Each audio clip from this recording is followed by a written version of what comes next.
துன்பத்தை சுக்குநூறாக்கும் சுயம்பு நரசிம்மர்.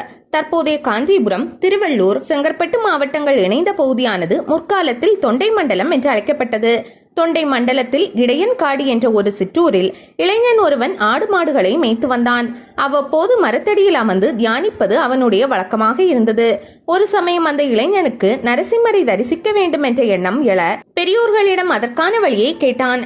அவர்கள் தவம் இயற்றினால் நரசிம்மரை தரிசிக்கலாம் என்று தெரிவித்தார்கள். ஒரு நாள் அந்த இளைஞன் காட்டிற்குள் ஒரு குன்றின் அருகே நடந்து சென்றபோது, இந்த குன்றே ஹரி, இங்கே நீ தவம் இயற்றினால் நரசிம்மமூர்த்தியை தரிசிக்கலாம் என்று அசரீரி வாக்கு எழ அந்த இளைஞன் அந்த குன்றின் மீது அமர்ந்து நரசிம்மமூர்த்தியை நினைத்து தவம் இயற்றினான். ஒரு சித்ரா பௌர்ணமி தினத்தன்று நரசிம்மமூர்த்தி அந்த இளைஞனுக்கு காட்சி கொடுத்தார்.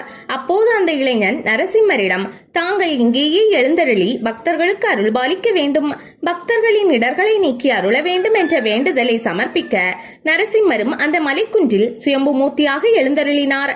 இத்தலத்தில் சுயம்புமூர்த்தியாய் நரசிம்மர் 5 தலை நாகத்தின் கீழ் எழுந்தருளியுள்ளார். இப்போது மக்கள் இத்தலத்திற்கு வந்து நரசிம்மரிடம் வேண்ட அவர்களின் இடர்கள் எல்லாம் உடனுக்குடன் நீங்கியதாக ஐதீகம். இக்குன்று இடர்குன்று என்று அழைக்கப்பட்டு பின்னர் மருவி இடர்குன்றம் என்று அழைக்கப்பட்டது. 71 படிக்கட்டுகளை கடந்து சென்றால் சிறிய கருவறையில் சுயம்பு மூலவராக நரசிம்மர் காட்சி தருகிறார். கருவறையில் சுயம்பு மூலவருக்கு முன்பாக லட்சுமி நரசிம்மர் சிலா திருமேனியாக எழுந்தருளியுள்ளார். நம்மாழ்வார், பெரியாழ்வார், உடையவர், ராமானுஜர், தேசிகர் ஆகியோர் சிலாரூபத்தில் எழுந்தருளியுள்ளனர். சுயம்பு நரசிம்ம மூர்த்திக்கு எதிர்புறத்தில் பெரிய திருவடி கருடாழ்வார் மூலவரை நோக்கி அமைந்துள்ளார். லட்சுமி நரசிம்மர் உற்சவராகவும் அமைந்துள்ளார்.